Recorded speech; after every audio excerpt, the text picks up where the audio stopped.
Getting some new vittles planted today. A little chilly out, about 55 maybe. And pretty good on the wind. And look at the clouds up there. Looks like something might be coming in. I don't know. But we're getting it. Slowly but surely. We couldn't do nothing yesterday. It rained all day. And I think the day before that too. So it's been a little slow going, all this rain. You know, iron workers don't work in the rain. Don't matter what we're doing. We do not work in the rain. To the next episode. Okay, we've got 2 planters filled with plants.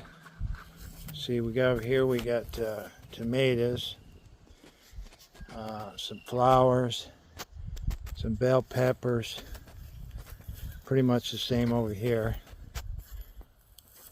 But we're getting going.